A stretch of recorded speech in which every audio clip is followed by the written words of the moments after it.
Hare Krishna. So, the class will go on till what time?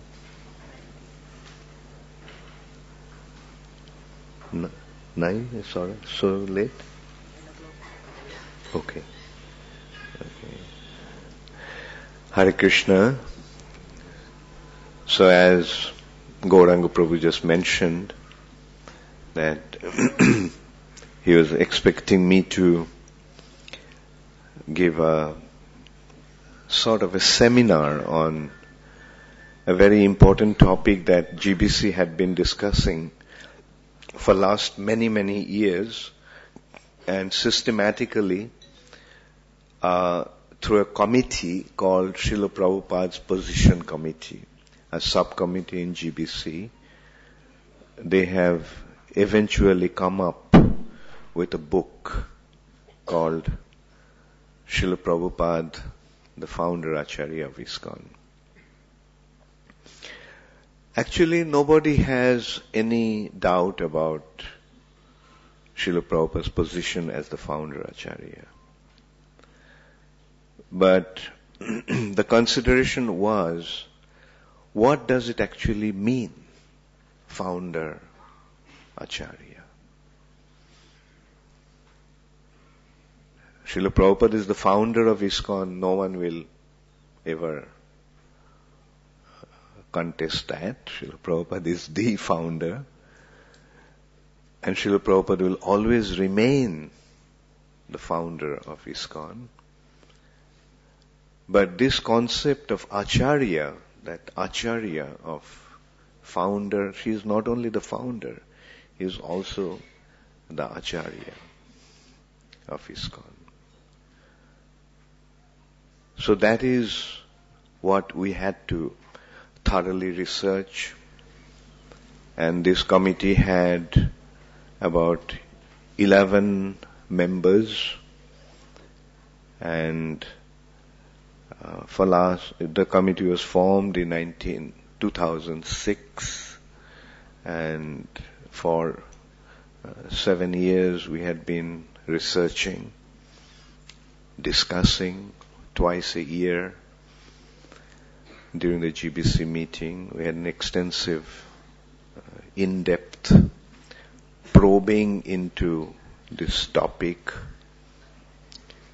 And then eventually, Ravindra Sarup Prabhu, who is actually, most of the devotees in ISKCON think that he is one of the best thinkers, one of the most profound thinkers, and one of the best writers of ISKCON.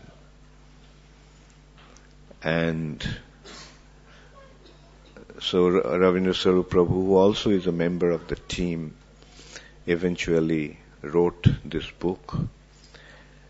And this book had gone through extensively by the GBC members and the senior devotees of ISKCON. Their input also was taken to establish this concept of Srila Prabhupada as the founder Acharya. And then finally, this book has come out this year, and we want these books to be read by anyone who comes in contact with ISKCON. Anyone who becomes involved in ISKCON. We want everyone to read this book in order to understand Srila Prabhupada's special position in ISKCON. So I'll briefly give you the background of this.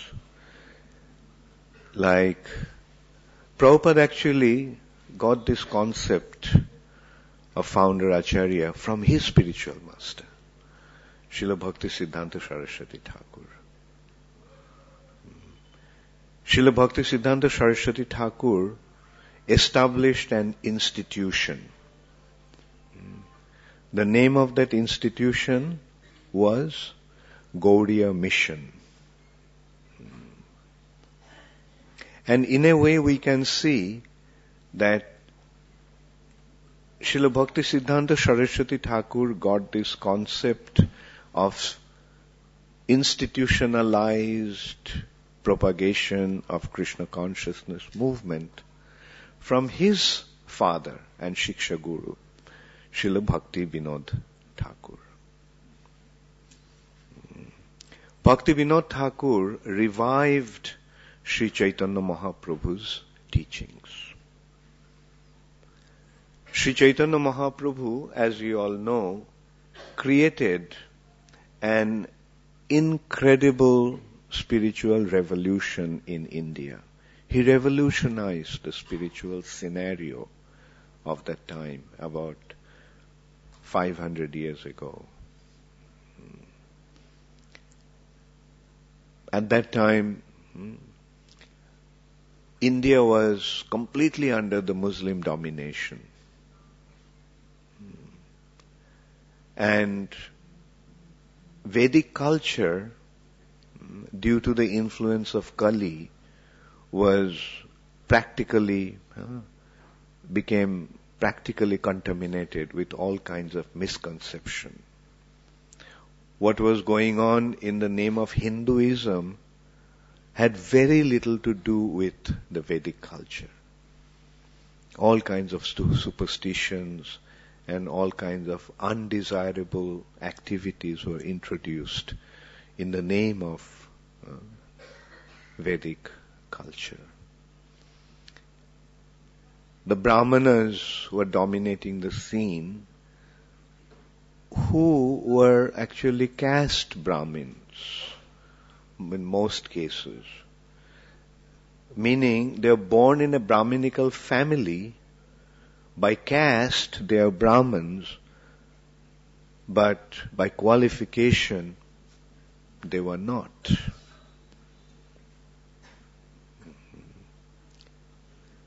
And this was a very, very ominous phase of Vedic culture at that time. So at that time, Sri Chaitanya Mahaprabhu came and revived the Vedic culture through his Sankirtan movement. He came and established the Juga Dharma. What is the Juga Dharma for this age of Kali? Harinam Sankirtan. There are 4 Yugas, and for those 4 Yugas, there are 4 different types of dharmas. Krite Jadhayate Vishnu, Tretayam Jajate Makho, Dwapare Paricharjayam, Kalo Tad Hari Kirtanad. In the Krita Yuga, in Satya Yuga, the Yuga Dharma is Dhayate Vishnu, meditating upon Vishnu. In Treta Yuga, the Yuga Dharma is Jajate Makho, performing sacrifice for the pleasure of Vishnu, Yogeshwar or Makho. And Dwapare Paricharjayam, the Yuga Dharma of Dwapar Yuga is to worship the Lord in the temple. And Kalo Tad Hari Kirtanat. And the Yuga Dharma of the age of Kali is to chant the holy name of the Lord. Harer Nama, Harer Namaiva Kevalam, Kalo Naste Vanaste Vanaste Vagatirannatha. So, Sri Chaitanya Mahaprabhu came and established the Yuga Dharma. In other ages, to perform dharma, there was the consideration of qualification. Especially the spiritual activities were performed by the Brahmanas. But in Kali Yuga, there was total Varna Shankar, admixture of the castes. There's ashrams and varnas.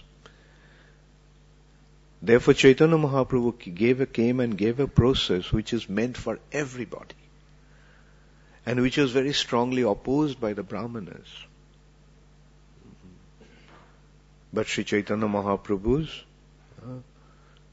he successfully established the Yuga Dharma, Nam Sankirtan. But soon after Sri Chaitanya Mahaprabhu's disappearance, soon means, say about 200 years after Sri Chaitanya Mahaprabhu's disappearance, his Sankirtan movement again became affected by all kinds of apasampradayas.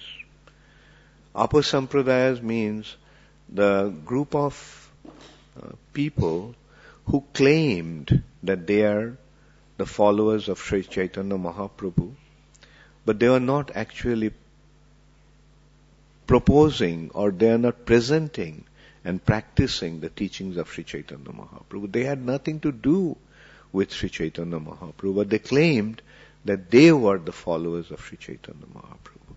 In some cases, the deviation came gradually, and in some cases, the deviation came rather abruptly.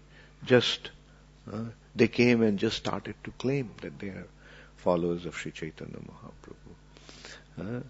And those apasampradayas are known as Aul, Baul, Lara, Lady, Sokhi Bhekhi, Smarta, Jati Goswai, and all these. There are 13 apasampradayas. And these apasampradayas eclipsed the teachings of Sri Chaitanya Mahaprabhu. Totally eclipsed his teachings. And as a result of that, Mahaprabhu's teachings were lost.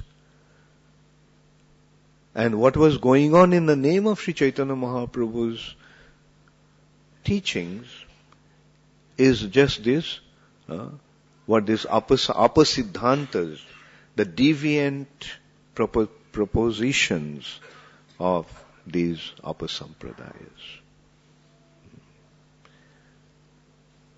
So in this way, when Mahaprabhu's teachings were practically lost, at that time Srila Bhakti Vinod Thakur came.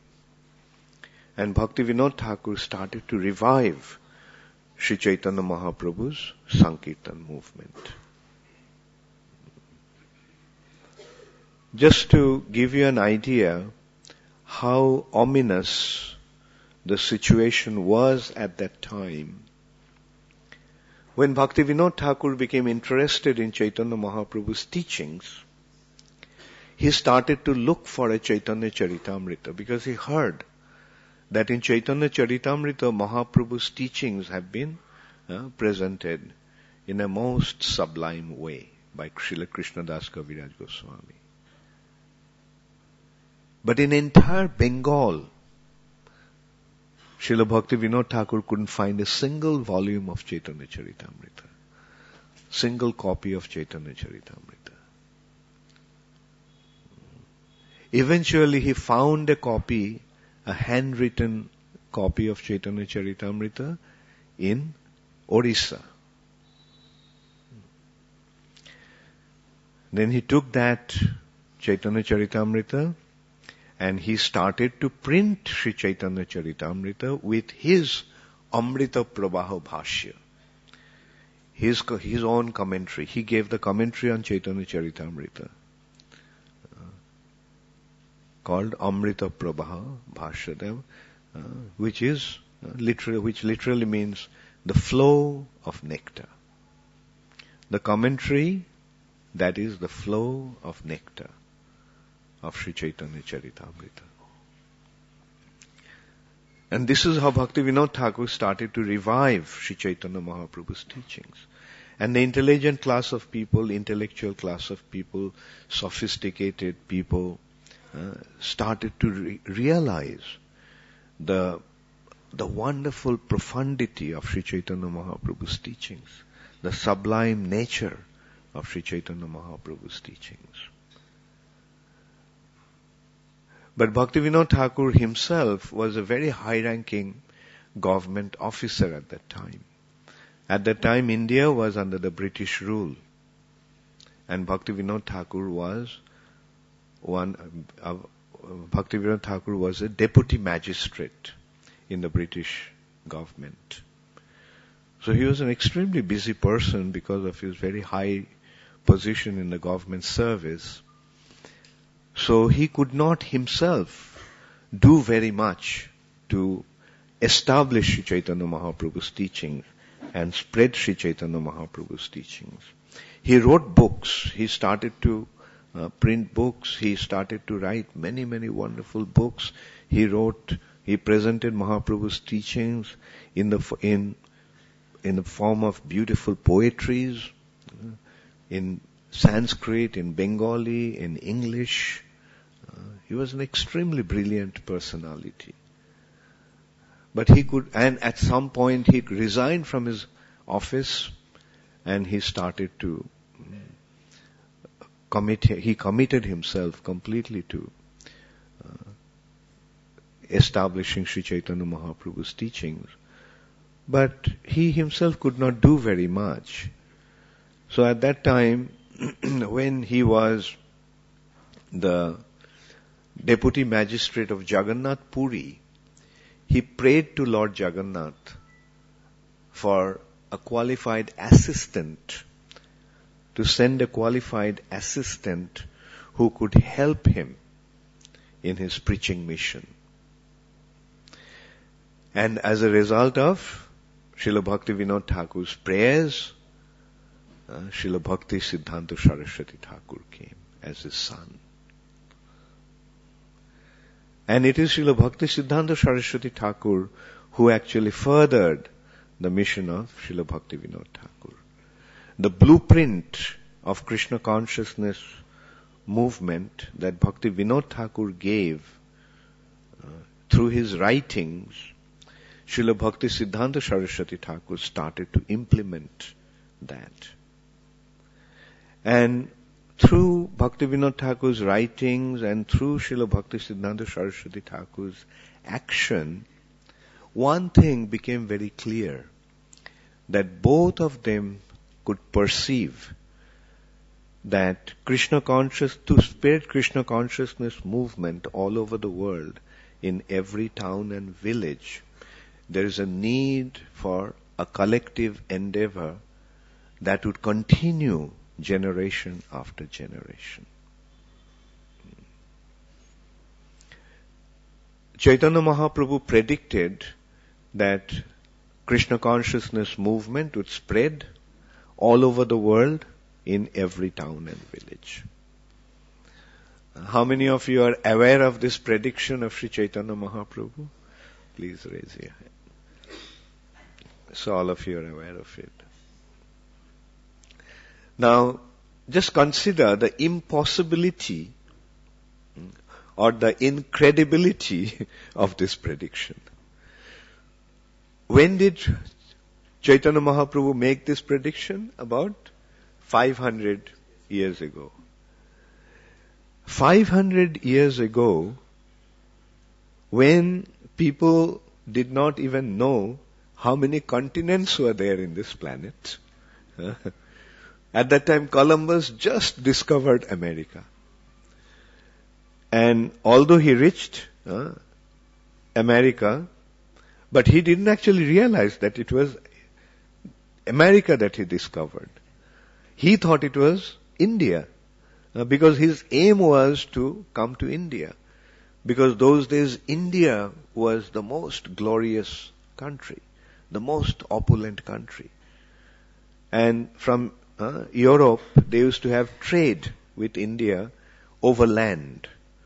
And traveling overland was very risky. There were bandits, dacoits, and there were so many difficulties, deserts, so many difficulties they had to overcome to come to India. But still people used to come from Europe to make trade, to have trade with India, take the wealth from India. Their dream was to come to India and become rich.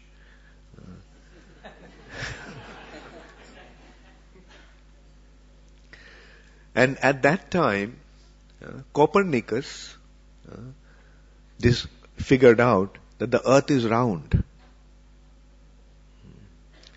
Prior to that, in Europe they used to think that earth was flat. But Copernicus discovered that the earth is round. So here the young man, Columbus, he considered if the earth is round and if there is ocean in the west, now if I move westward, then he'll come to India. And he convinced the Queen of Spain rather, Isabella, and convinced her to patronize him to find a waterway to India. She liked the idea, she patronized him. And Columbus set out, built a beautiful boat, strong boat, and got his crew, and he set out to find India traveling westwards. India is in the east, but if the earth is round, then if I go west, then eventually he'll come to India. So that was his idea. So when he landed in the West Indies, again West Indies, so he found the land, so he thought he came to India. And that's why the original Americans, the Aborigines of America, are known as Indians, Red Indians. Jai Shri Shri Radha Gopinath ki jai. Jai Shri Shri Srinath ji ki jai. Jai Shri Shri Gaur Nitai ki jai. So the point is, 500 years ago, people didn't even know how many continents were there. But at that time, Chaitanya Mahaprabhu, see how emphatic his prediction was. Prithibite ache joto nagoradi gram. Which means as many towns and as many villages are there, everywhere, all over the world, my Sankirtan movement will spread. Sarvatra prachar hoibe mor nam. Nam Sankirtan will spread. The Juga Dharma will spread. So 500 years back, this prediction was made by Sri Chaitanya Mahaprabhu. It was an impossible prediction. But no matter how impossible it may sound, can anything be impossible for the Supreme Personality of Godhead? So when the Supreme Personality of Godhead said that, it's bound to happen. Bhaktivinoda Thakur had that implicit faith. And with that faith, he started to revive his Sankirtan movement. As early as in 1894, Bhaktivinoda Thakur wrote in his book called the Bhagavat and the Life and Precepts of Sri Chaitanya Mahaprabhu, he mentioned that a time will come when these teachings of Sri Chaitanya Mahaprabhu would spread all over the world in every town and village. He's simply repeating what Sri Chaitanya Mahaprabhu said. It would spread in every town and village. And all the religions of this world will come under this umbrella of Sri Chaitanya Mahaprabhu's teachings. Now this is also another incredible prediction or incredible assessment. Like at that time, India was under the British rule. In the deep influence of the British domination. When the British made Indians not only feel, believe with full conviction that whatever is Indian is useless and West is the best. That is what they very successfully made all the Indians believe. And that faith or that influence or effect of the British teaching is still prevalent in India today. Even still today we are blindly following the West. We are blindly imitating the West with a deep conviction that West is the best. and India is no good. But Bhakti Vinod Thakur, at that time he wrote with such conviction, as if he was seeing the future. He is saying that it will happen. It will happen.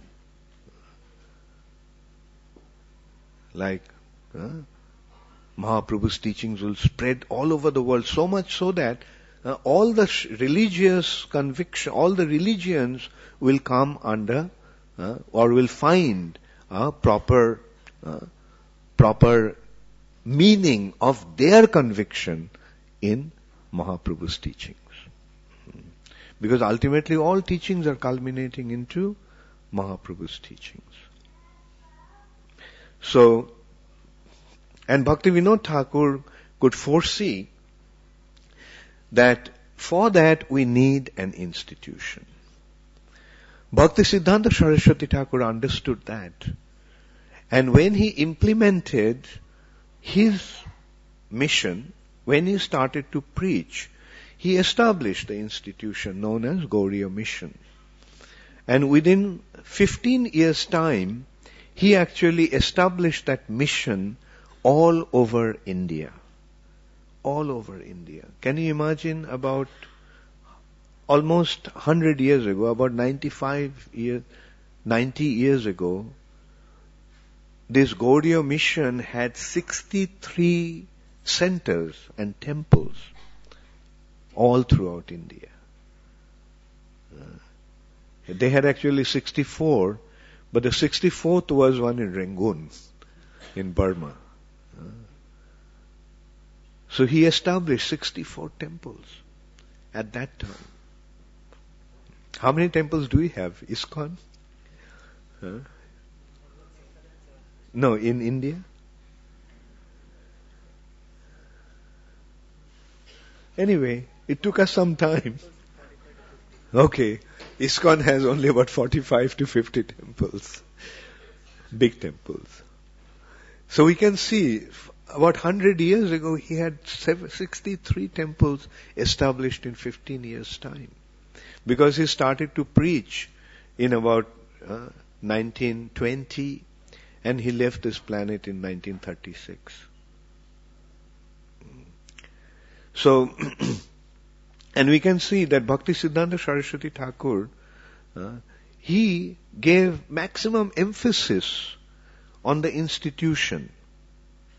And before leaving this planet, Bhakti Siddhanta Saraswati Thakur just he did not appoint any successor. Whereas all the religious institutions, those days, not only those days, even now we see, the most of the religious groups, they appoint a successor. Bhakti Siddhanta Saraswati Thakur did not mention anything about a successor. Rather, he instructed his disciples to collectively maintain the institution through a governing body. And he himself did not say very much about his position as the founder Acharya, but he implied that they should actually manage the institution through him as the head of the institution. That is how Prabhupada actually also got the concept of founder Acharya. Although Bhakti Siddhanta Saraswati Thakur didn't so emphatically mention that. But with Prabhupada we find that Prabhupada was quite emphatic about that. I'll come to that, why Prabhupada did that. One thing, Bhakti Siddhanta Saraswati Thakur and Bhakti Vinod Thakur and Srila Prabhupada, our Srila Prabhupada, knew one thing, that this massive task of spreading Krishna consciousness all over the world in every town and village is not going to happen in one generation. It will take generations after generations to make it happen. Therefore, there is a need of a collective endeavor. And for that collective endeavor, there is a need for an institution. And to hold the institution together, there is a need for a collective management and a specific head of the institution. So these concepts were very clear in their mind. First thing, this massive task is not going to be achieved in 1 or 2 generations. For that, in order to continue the mission, there is a need for a collective endeavor. To systematically implement that collective endeavor, there is a need for an institution. And in order to hold the institution together, we need a head of the institution who will stand against the onslaught of time, or who will remain over a period of time even after his disappearance. And to hold it together, there is a need for a collective concept of management. Bhaktisiddhanta Saraswati Thakur quite clearly indicated that to his disciples, but unfortunately they couldn't understand that, because there was no such precedence in the past. So soon after Srila Bhaktisiddhanta Saraswati Thakur's disappearance, his leading disciples started to consider that how can a spiritual institution go on by through some group of managers. How can a spiritual institution continue with a group of managers? Rather, to continue the institution, we need an acharya, a spiritual head. And disregarding Srila Bhaktisiddhanta Saraswati Thakur's instruction, they appointed an acharya. And unfortunately, that acharya fell down. And when the acharya fell down, the structure was resting on him, so that structure collapsed. And Prabhupada pointed out, then after that, first struggle started, 2 groups wanted to become the acharyas. And then when the acharya fell down, then the structure collapsed, and then everybody wanted to be the acharya.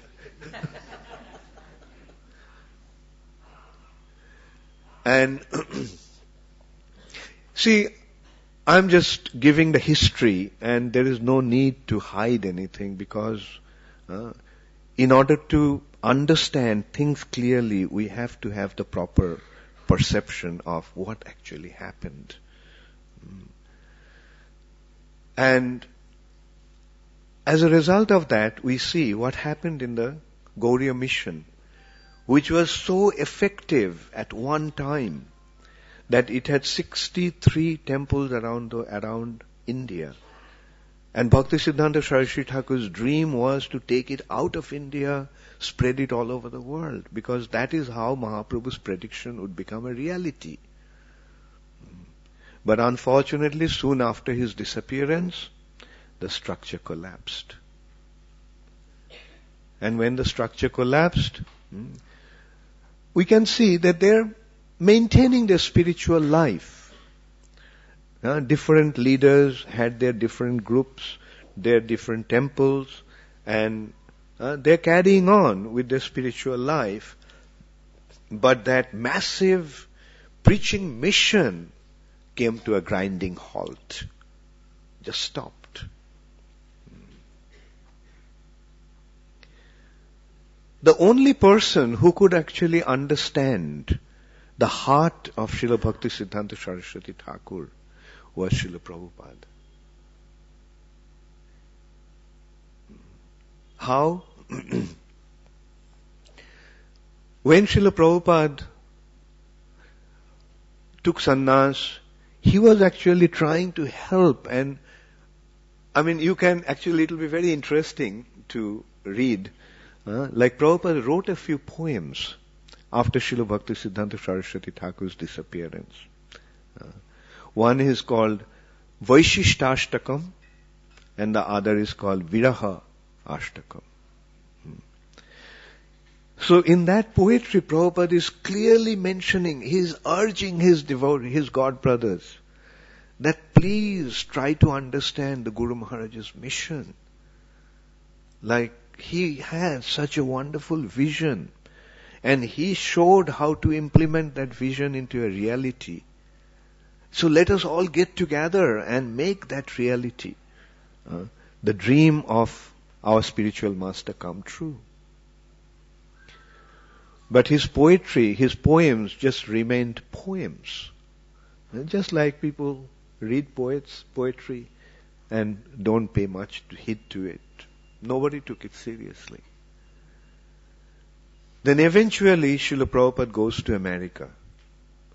When Prabhupada went to America, and when Prabhupada got the first opportunity to somehow start something in America, Prabhupada wrote to all his God brothers that please, not all his God brothers, his leading God brothers, that now this opportunity has come in America. Guru Maharaj wanted that we do something in the Western world. So please come and let's do it together. Prabhupada was prepared to give them the leadership and become their followers. But they didn't respond. Then finally Prabhupada actually decides to form his institution. And that is the International Society for Krishna Consciousness. And from the very beginning, we notice that in this institution, the International Society for Krishna Consciousness, Prabhupada did not really establish himself. From the name itself we can see. The International Society for Krishna Consciousness. It's interesting to note that at that time, many other Indian gurus also went to America. They had their institution, and take the names of all the institutions, what do you find? All these institutions were named after themselves. Chinmay Mission, anyway, let's not mention the names. So they're all named after themselves. The only exception was the International Society for Krishna Consciousness.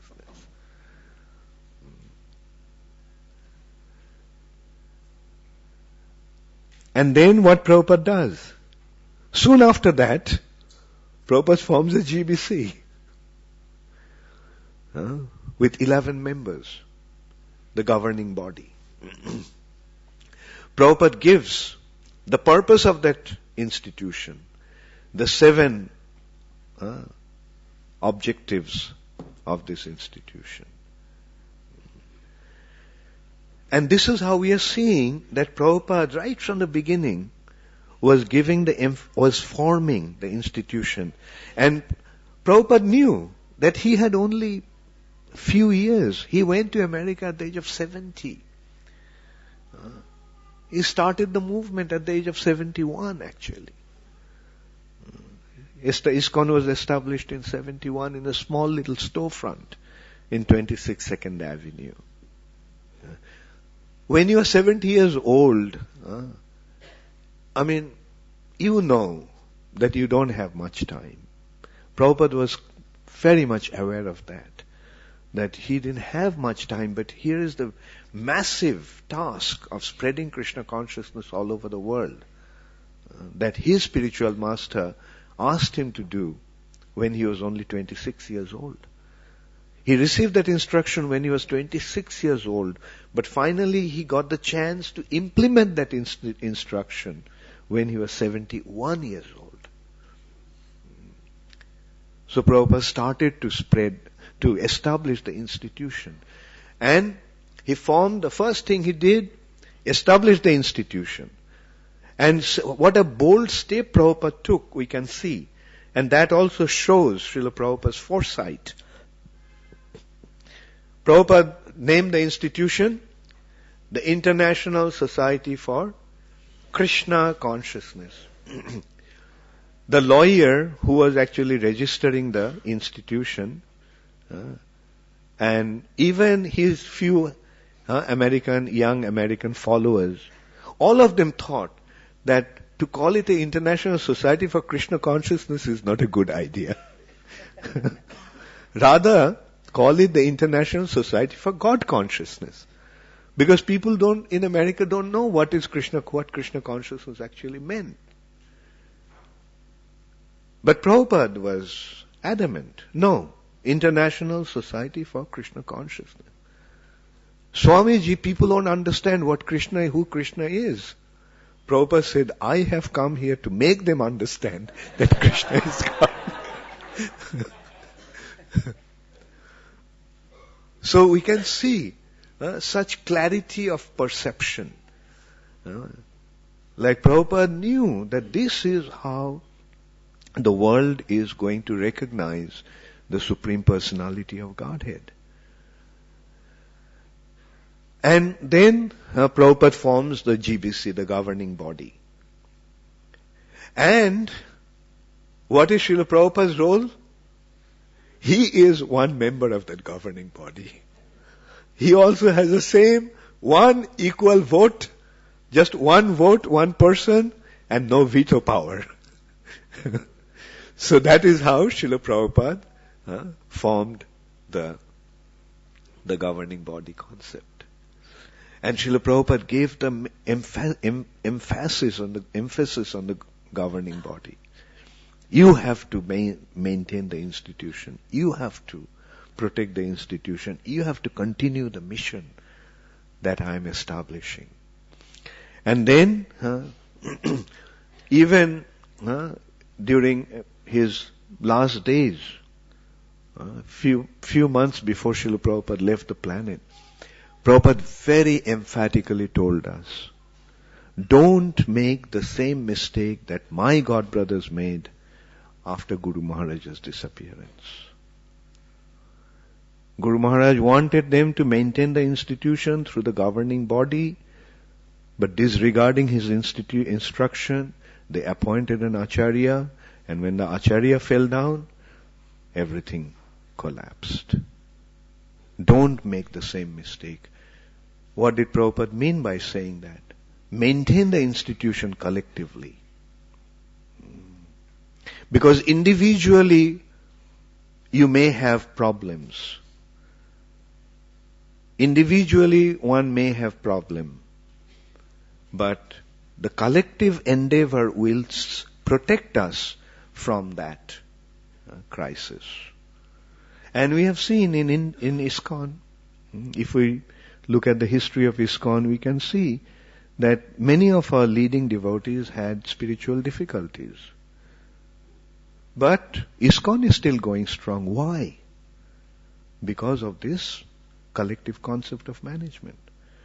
Out of 30 individual leaders, out of 30 members, if one member has difficulty, then what will happen?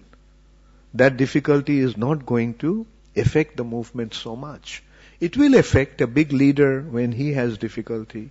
It will have its effect naturally throughout the movement. But the institution won't collapse because there are 29 other members to hold it together. And then in course of time, that person is going to be replaced. His position will be filled. So, then again, if another person has difficulty, there are 29 to protect that difficulty. Now, so this way we can see that an institution is of absolute importance. Institution is of absolute importance to continue the mission for generations to come. And so, like here we saw that Bhaktisiddhanta Saraswati Thakur just rarely mentioned once or twice about his position as the founder Acharya of Gauriya Mission. In some writings, in some articles, his position has been established. But he did not say very much. But it is interesting to note that Srila Prabhupada quite emphatically spoke about his position as the founder Acharya. And, and it, at least to me, I'll honestly admit, it was actually quite surprising. I was quite surprised. It happened in Bombay actually, in Juhu Temple. The Juhu Temple was being constructed at that time. A newspaper article came out. And Srila Prabhupada read that article. And then he asked who gave the interview. And the devotee who gave the interview who spoke to the newspaper reporters, he was called in. And there were many other leading devotees present there. And Prabhupada blasted him. And why? That Prabhupada's name as the founder Acharya hasn't been mentioned in the entire article. And I was a new devotee at that time. I was thinking that Prabhupada is so humble. But why Prabhupada is so particular about his name not being printed in that article? It was at the back of my mind. At that time I couldn't quite understand, and I of course let it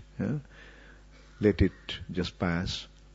But later on I realized that Prabhupada was so emphatic about his position, so much so that Prabhupada, after that actually Prabhupada mentioned that wherever ISKCON's name comes up, there must be his name there as the founder Acharya. You all know that. In books, even in the temples, even wherever, ISKCON's name would be printed, ISKCON's name would appear, his name must be there as the founder Acharya. His divine grace is Sri Bhaktivedanta Swami Prabhupada. Now, it's quite, in a way it was quite surprising. Like why, in one hand Prabhupada is so humble. I have seen people were giving credit to Srila Prabhupada in such an amazing way. And Prabhupada was always avoiding that credit. I remember once there was a press conference and the press people were telling Srila Prabhupada that he achieved something that Chaitanya Mahaprabhu himself couldn't achieve. And they pointed out that Mahaprabhu spread Krishna consciousness all over India, but you have spread it all over the world. In a way indicating that Prabhupada has achieved something which is greater than Chaitanya Mahaprabhu. But what was Prabhupada's response?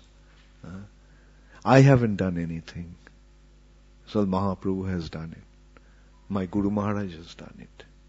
They are simply giving me the credit. They have done it, but they gave me the credit. So this is how, and not only in one occasion, time and time again I have seen that. Prabhupada, people would come and glorify Srila Prabhupada in so many wonderful ways, but Prabhupada would always avoid those glorifications and offer all the glories to his Guru Maharaj and Sri Chaitanya Mahaprabhu. But in this instance, we could see that Prabhupada is so emphatic that his name should be there as the founder Acharya whenever the name ISKCON comes up. It took me some years to understand that. After we saw the crisis that our movement had gone through and how this concept of institution protected us from those calamities, then I began to realize the importance of an institution.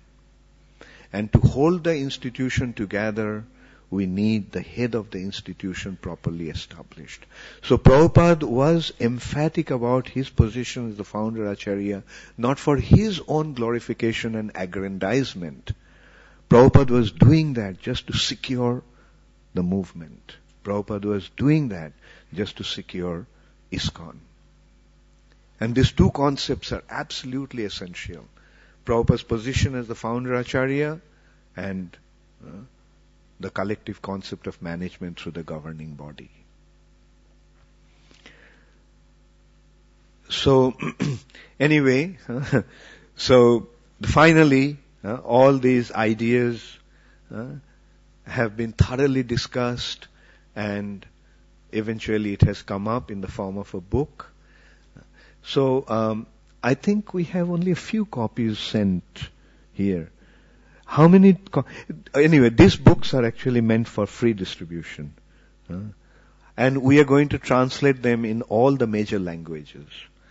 We started to work already in Hindi, Bengali, Russian, and Spanish. Let me see. German, French. So they are going to be translated because in all major languages, so that everybody gets an opportunity to read this book, and understand what ISKCON is, what Srila Prabhupada's position in ISKCON, and eventually how this ISKCON is going to successfully spread Krishna consciousness all over the world. So I will, Gauranga Prabhu, you let me know how many copies you'll need in English. I'll just arrange to send them to you. Hare Krishna, all glories to Srila Prabhupada. So, does anybody have any question? Yes.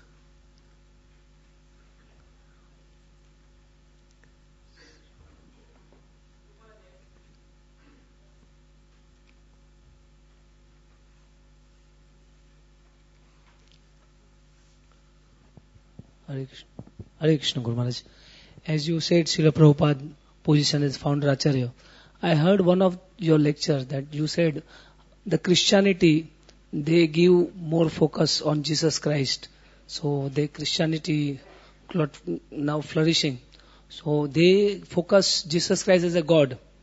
And how Krishna consciousness will flourish when we put Srila Prabhupada as a focus founder Acharya, and you just relate something. So can you clear it? Well, I think what I mentioned is that just as in Christianity, Jesus Christ has a very special position. Can you think of Christianity without Jesus Christ? Can you think of Islam without Muhammad? No. Even Prabhupada himself said that we should make a research on Ramakrishna Mission. And find out our Ramakrishna's position there. Like, the institution is together because of this personality who set up the institution, who is the founder and Acharya of the institution. And that Jesus Christ is seen as God, that is a misconception. Jesus himself never said that he is God. He's always said he's the Son of God. Anyway, that's a different thing altogether. Any other question? Yeah, Gauranga Prabhu.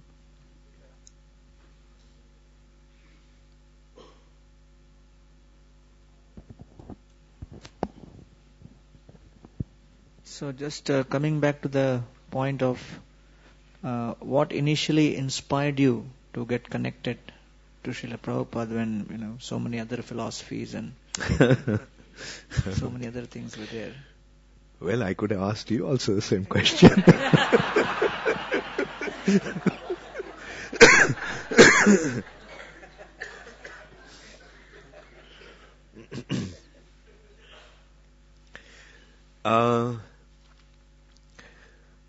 Well, I was searching for spiritual. I wouldn't say spiritual life so much. I was kind of, I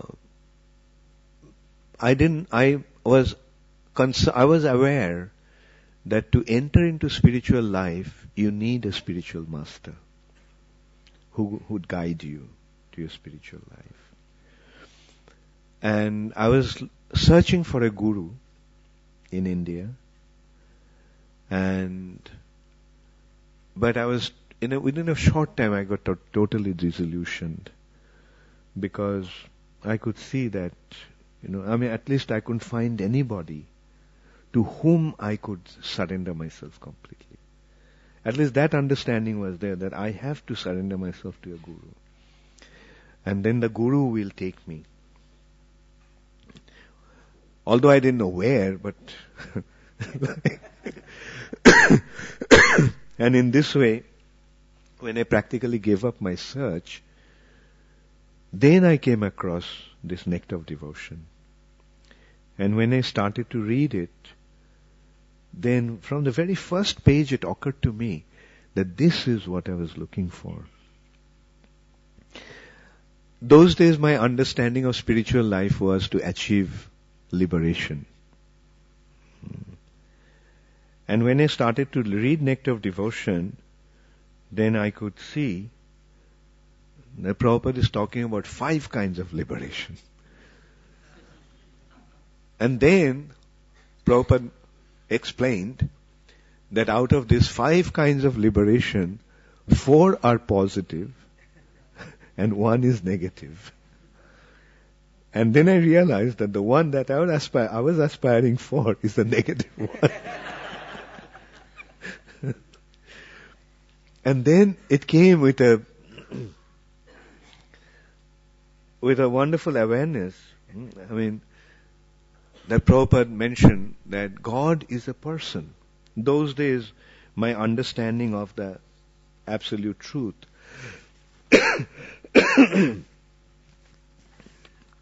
or God was rather impersonal.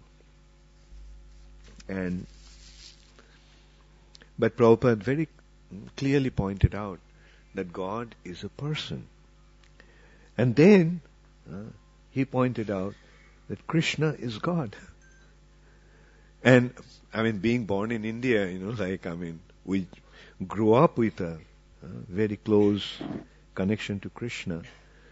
But here Prabhupada is so clearly pointing out that Krishna is God. And it just came with such clarity and profound awareness that I felt that this is what I was looking for. And then I had a dream the next night. I saw Srila Prabhupada in that dream. And I saw him sitting on a throne. Those days I didn't know what a Vyasasana was. So Prabhupada looked like a person who is like he was sitting on a throne. And there was a beautiful, brilliant light around him. And just the sight made me realize that here is my Guru. Finally I found him. So I offered my obeisances to him. Didn't ask any question, or just my heart was filled with a profound joy that finally I found my spiritual master. And fortunately, when I met Srila Prabhupada, very kindly he allowed me also to be with him all the time. So that was another stroke of good fortune for me. Thank you. What about yourself?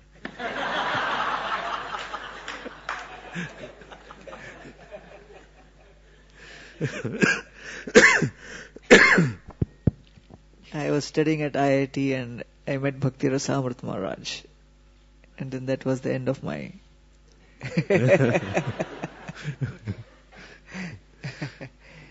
Then I connected with the devotees here. Yeah. Thank you. So everyone has a history. Thank you. Thank you. Any other question? Yes? Can somebody give her the mic?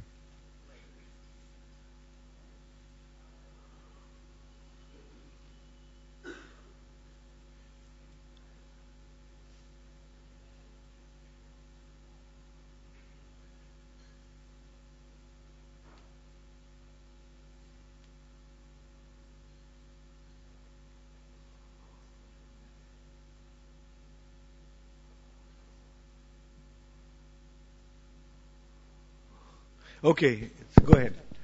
Yeah, now it's working. Yes, Hare Krishna Maharaj. Will we able to have a glimpse of the idea of founder Acharya, or this the importance of institution, or this GBC in the scripture? What's your Will question? we able to find the idea of the founder Acharya, or like this, because this talk you like stress the important the importance of founder Acharya, the importance of institution. So we'll be able to find this idea in the scripture. In the scriptures.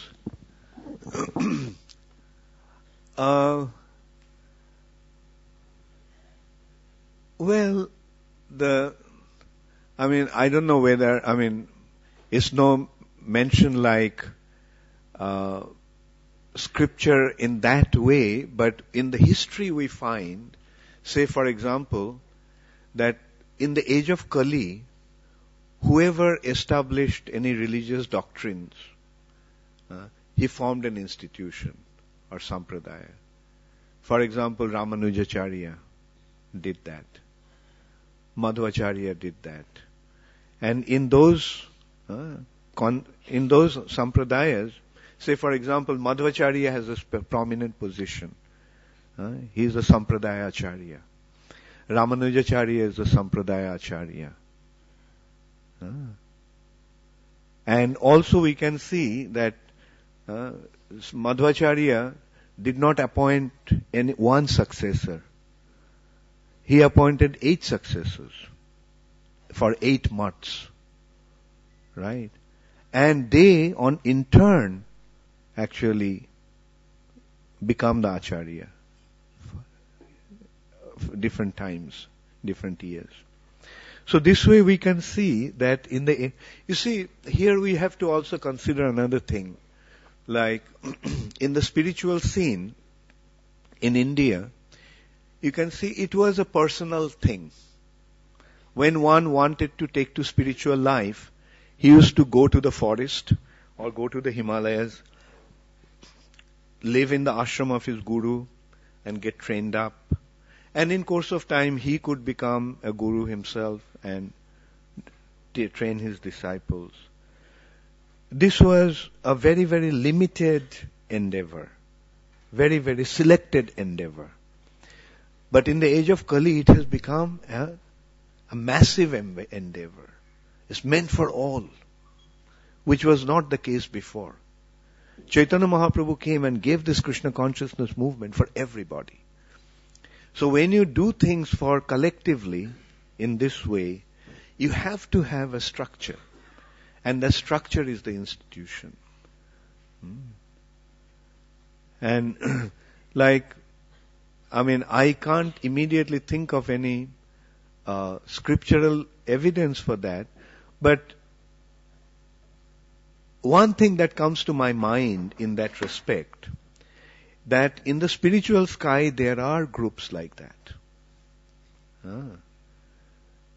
Like Krishna has his institution.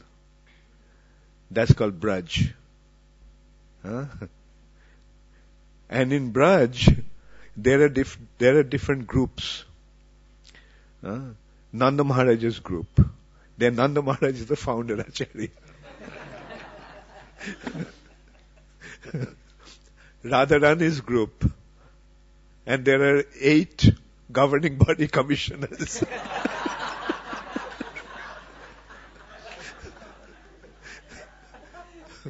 So, when you think of a structure, then you have to have a definite, the head of the structure and the management body. Like, can you think of an army without a general and officers? To systematically have the army function effectively, don't you see the army has? You're from which country? Hong Kong. From Hong Kong. From Hong Kong, okay. Anyway, although it has a small army, but in the army, you will find that, say, there is a lieutenant. He has a small group. Then, above that, there is a captain. He has his group. Above the captain, there is a major. Above the major, there is a colonel. Like that. And then finally on top, you get the king. So similarly, you see, when you think of a structure, it has to be like that.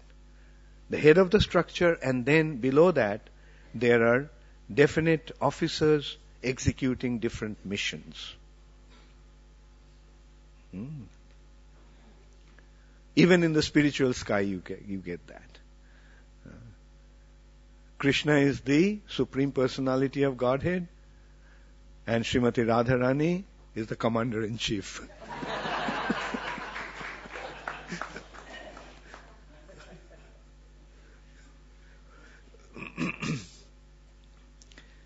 Thank you. Hare Krishna. All glories to Srila Prabhupada. Any other question? Yeah. Hare Krishna Maharaj. Maharaj, once I was told that as we read Prabhupada books, he's our Siksha Guru also. Yes, Prabhupada is the Guru as the Shiksha Guru. There are two types of Gurus. Shiksha Guru and Diksha Guru. Diksha Guru is the one who gives Diksha. Diksha Guru is the Guru who gives the mantra. And to the Diksha Guru, one surrenders. He is the surrendering point. But Shiksha Guru is the person who is training us in spiritual life. Now in ISKCON, whose Shiksha is prevalent? Whose Shiksha is most prominent? Not only most prominent, whose Shiksha is the Shiksha in ISKCON? Srila Prabhupada. Therefore, Srila Prabhupada is undoubtedly the Shiksha Guru of all the devotees of ISKCON for all time. And this is the point. Like Prabhupada is the Acharya. Acharya means Guru. Srila Prabhupada is the Shiksha Guru. And that is the difference we are having with some other group in ISKCON. I mean, who, kind of splintered away from ISKCON. They are saying, no, Prabhupada will be the Diksha Guru. No one is qualified to give Diksha. I mean, we have problem with that concept because there is no such precedence, there is no such scriptural evidence. It never happened in the past. It's not mentioned in the scriptures that after one's disappearance, one will continue to give Diksha. It doesn't happen. And Srila Prabhupada himself didn't say anything about that. So, Prabhupada is not going to function as a Diksha Guru, but Prabhupada is functioning as Shiksha Guru. And Prabhupada will continue to function as Shiksha Guru, because Prabhupada's Shiksha is the foundation of ISKCON. Okay. And incidentally, we also have to remember that our line is actually Shiksha Parampara. The line, the Guru Parampara that we draw, is not based on Diksha. It's rather based on Shiksha. For example, Gaur Kishore Das Babaji Maharaj was not Diksha disciple of Bhakti Vinod Thakur. Bhakti Vinod Thakur was not the Diksha disciple of Jagannath Das Babaji Maharaj. Jagannath Das Babaji Maharaj was not the Diksha disciple of Baladev Vidyabhushan. But that is how our line is. So what does it indicate? It indicates that it is a Shiksha Parampara, which is also known as Bhagavat Parampara. So should we sing a bhajan?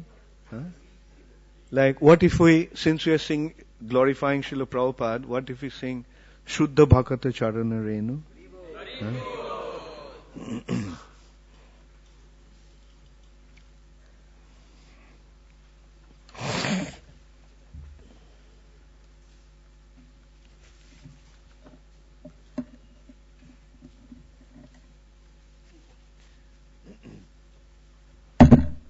Who is playing the mridanga?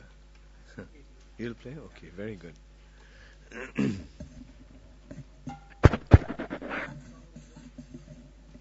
Maybe you can lift it up a little bit.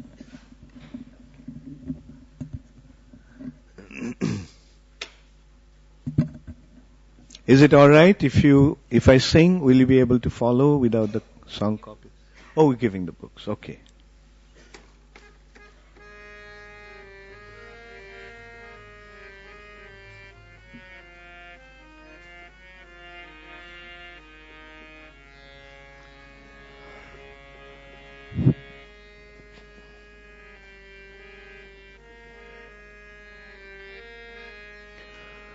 শুদ্ধ ভকত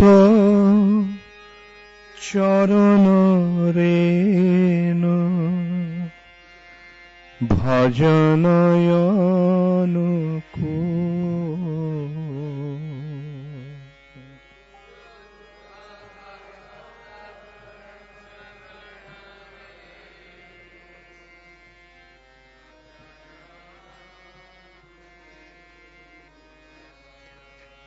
শুদ্ধ ভকত চরণ রেণু ভজনয়নুকু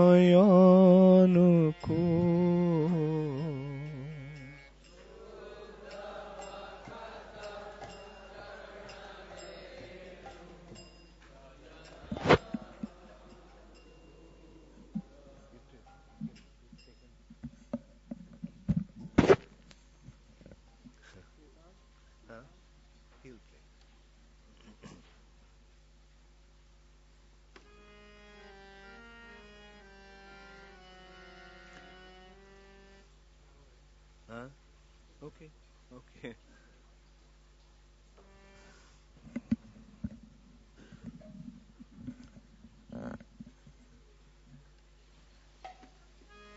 শুদ্ধ ভকত চরণ রেণু ভজনয়নুকু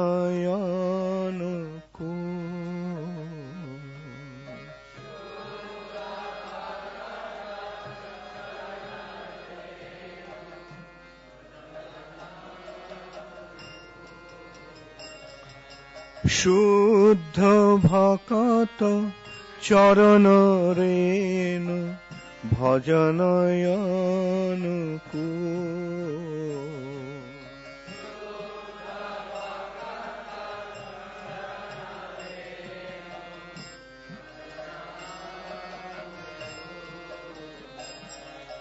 ভকত সেবা পরম সিদ্ধি প্রেমলতিকারমু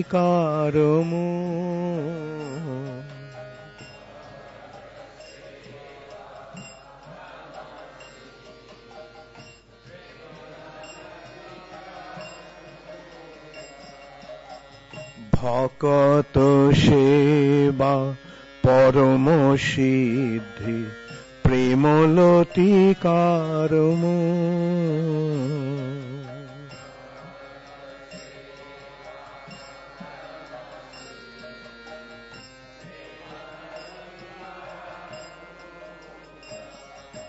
শুদ্ধ ভকত চরণ রেণু ভজনয়নুকু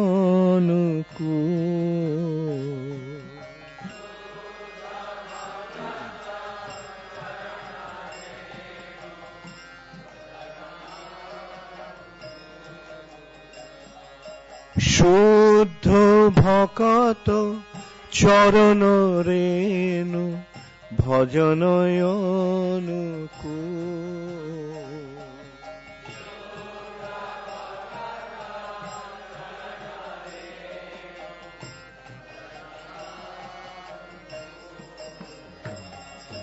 মাধব তিথি ভক্তি জননী যতনে পালন করি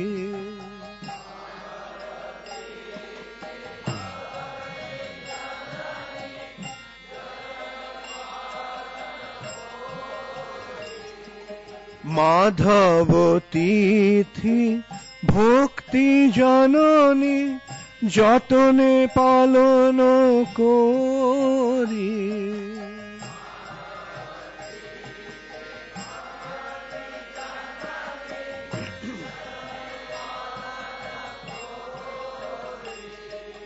কৃষ্ণ বসতি বসতি বলি পরম আদরে বরি।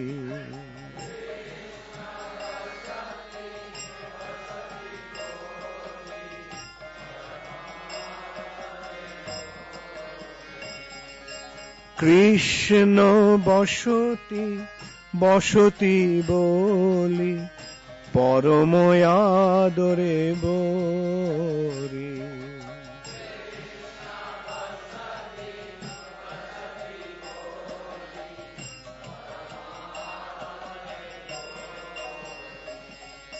শুদ্ধ ভকত চরণ রেণু ভজনয়নুকূল।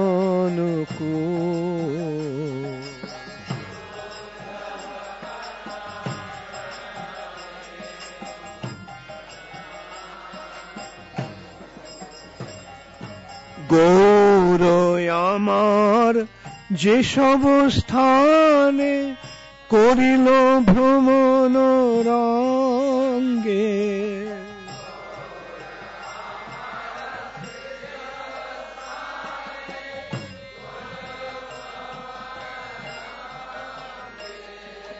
গৌর আমার যেসব স্থানে করিল ভ্রমণ রঙ্গে,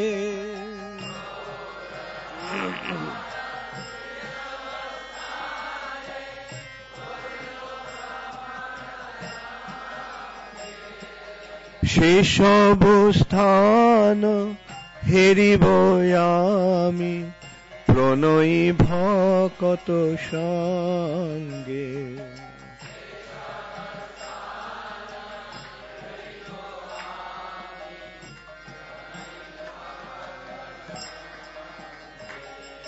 সেসব স্থান হেরিব আমি প্রণয়ী ভকত সঙ্গে।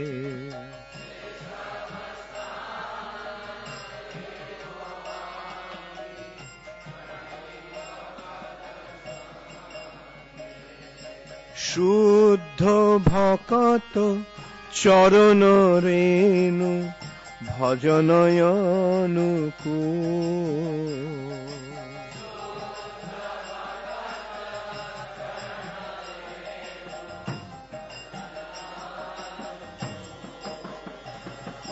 হরে কৃষ্ণ হরে কৃষ্ণ কৃষ্ণ কৃষ্ণ হরে হরে, হরে রাম রাম রাম হরে হরে।